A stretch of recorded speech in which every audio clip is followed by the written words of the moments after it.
হাতনো গৌৰীপুৰ বিধানসভা সমষ্টিৰ যুৱ কংগ্ৰেছৰ সভানেত্ৰী মঞ্জুলা বিবি নেতৃত্বত আৰু গৌৰীপুৰ বিধানসভা সমষ্টিৰ যুৱ কংগ্ৰেছৰ সভাপতি তথা ধুবুৰী জিলা কংগ্ৰেছৰ সাধাৰণ সম্পাদক ছাহিদুৰ ইছলামৰ সহযোগত গৌৰীপুৰত প্ৰতিবাদ। ধুবুৰীৰ সাংসদ ৰকিবুল হুছেইনৰ আক্ৰমণকাৰীক গ্ৰেপ্তাৰৰ দাবীত গৌৰীপুৰৰ বেপাৰী পট্টিত কংগ্ৰেছৰ উত্তাল প্ৰতিবাদ।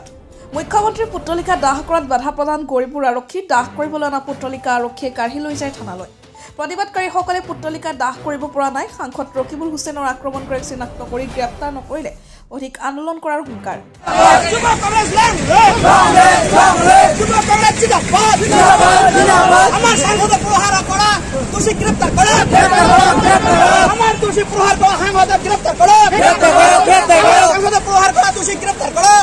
দুই নং ধুবুৰী লোকসভা সমষ্টিৰ সাংসদ মাননীয় ৰকিবুল হুছেইন সাহাবক ৰূপহীহাটৰ মাছমজিয়াত কিছুমান বিজেপিৰ গুণ্ডা বাহিনীয়ে নিৰ্মমভাৱে প্ৰহাৰ কৰে আৰু সেই প্ৰহাৰ কৰাৰ প্ৰতিবাদত আজি আমি ৭ নং গৌৰীপুৰ বিধানসভা সমষ্টিৰ যুৱ কংগ্ৰেছৰ সভানেত্ৰী মঞ্জুলা বিবিৰ নেতৃত্বত আজি আমি হাজাৰ হাজাৰ যুৱ কংগ্ৰেছীয়ে গৌৰীপুৰৰ মাছমজিয়া বেপাৰী পট্টিত ঘাইপথ অৱৰোধ কৰি পেলাই আমি মুখ্যমন্ত্ৰীৰ পুত্তলিকা দাহ কৰাৰ লগতে আজি পুলিচৰ লগত হতাহতি কৰে আমাৰ যুৱ কংগ্ৰেছৰ লগত। আজি গৌৰীপুৰ অচিয়ে আজি আমাৰ যুৱ কংগ্ৰেছক ভয় ভাবুকি প্ৰদান কৰে।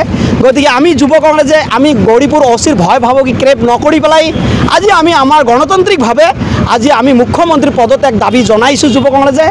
আৰু আমি দাবী জনাইছোঁ গৌৰীপুৰ সমষ্টিৰ যুৱ কংগ্ৰেছৰ তৰফৰ পৰা হিমন্ত বিশ্ব শৰ্মাক সকীয়াই দিব বিচাৰিছোঁ যে আজি যোৱা 12 ঘণ্টা উকলি গ'ল। আজি 12 ঘণ্টা আমি সময়সীমা বান্ধি দিছোঁ। যদি ইয়াতে যদি এই দোষী কালপিতকেইটাক বিজেপিৰ কালপিতকেইটাক যদি মুখ্যমন্ত্ৰীয়ে কৰায়ত্ব কৰি জেল হাজতলৈ নপঠায় তেনেহ'লে আমি যুৱ কংগ্ৰেছে অনাগত দিনত আমি গৌৰীপুৰ সমষ্টিৰ পৰা আমি বৃহৎ আন্দোলন গঢ়ি তুলিবলৈ আমি বাধ্য থাকিম। আৰু এই মুখ্যমন্ত্ৰীৰ হাতত গৃহ বিভাগ আছে, আপোনালোকে জানে। এই মুখ্যমন্ত্ৰী নগাঁও এছপিক আমাৰ সাংসদ মহোদয়ে উমান পাই পেলাই দুষ্কৃতিকাৰীৰ কথা জনাৰ পিছতো অচিক ৰূপহীহাটৰ অচিক জনাৰ পিছতো আজি ইহঁতে কোনো ভ্ৰক্ষেপ নকৰি আজি হিমন্ত বিশ্ব শৰ্মা আজি নিজে লিড কৰি পেলাই আজি আমাৰ ৰকিবুল হুছেইনক আজি প্ৰহাৰ কৰিছে। গতিকে আমি আমাৰ ৰকিবুল হুছেইনক আমি ভয় ভাবুকিৰে আমাৰ কংগ্ৰেছ কৰ্মী কেতিয়া বহাই ৰাখিব নোৱাৰে। আজি আমি যুৱ কংগ্ৰেছে আমি এই ভয় নকৰোঁ।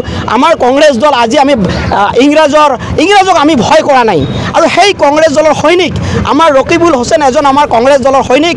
আমাৰ ৰকিবুল হুছেইন সাহাবক আজি আমি ভাৰতবৰ্ষৰ ভিতৰত 10 লাখ ভোটত আমি জিকাই পেলাই আজি আমি আমাৰ ৰাইজৰ প্ৰতিনিধি হৈ পেলাই আমি সাংসদলৈ পঠাইছোঁ।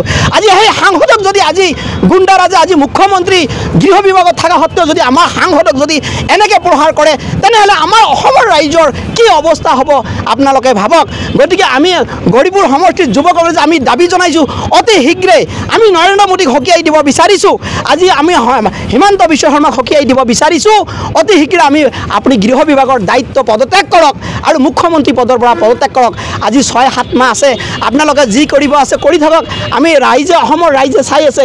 গতিকে আমি এই ভ্ৰষ্টাচাৰ মুখ্যমন্ত্ৰীক আমি অনাগত দিনত আমাৰ ৰাইজে প্ৰশ্ৰয় নেদে। আপোনালোকে দেখা পাইছে আজি আমাৰ যুৱ কংগ্ৰেছৰ লগত বেপাৰী পট্টিৰ মাছমজিয়াত হাজাৰ হাজাৰ কংগ্ৰেছ কৰ্মী ৰাইজে আজি ওলাই আহি আজি আমাৰ স্বতঃস্ফূৰ্তভাৱে ওলাই আহি আমাৰ যুৱ কংগ্ৰেছৰ প্ৰতিবাদত আমাৰ ৰকিবুল হুছেইনৰ হৈ পেলাই আজি প্ৰতিবাদ সাব্যস্ত কৰিছে। যি যোৱাকালি যি আমাৰ 2 নং ধুবুৰী লোকসভা এমপিক যে দুৰ্বৃত্তই আক্ৰমণ কৰিছে এইটোৰ কাৰণে আমি আজি প্ৰতিমূৰ্তি দাহ কৰোঁ। গৌৰীপুৰ পুলিচে আমাক কৰিব নিদিলে, ইমান হেৰি কৰিলে, পুতলিকাটো লৈ গ'লে। আৰু এইবিলাক যে কৰি আছে আমাৰ ৰকিবুল ছাৰক যে ইমান প্ৰহাৰ কৰিছে দুৰ্বৃত্ত, এইবিলাকত বিজেপি চৰকাৰে জড়িত থাকে, এইবিলাক কৰাই আছে। তো আমি এইকাৰণে বিজেপি চৰকাৰক বলবান দিছোঁ বিজেপি চৰকাৰ যাতে অতি শীঘ্ৰে পদত্যাগ কৰিব লাগে।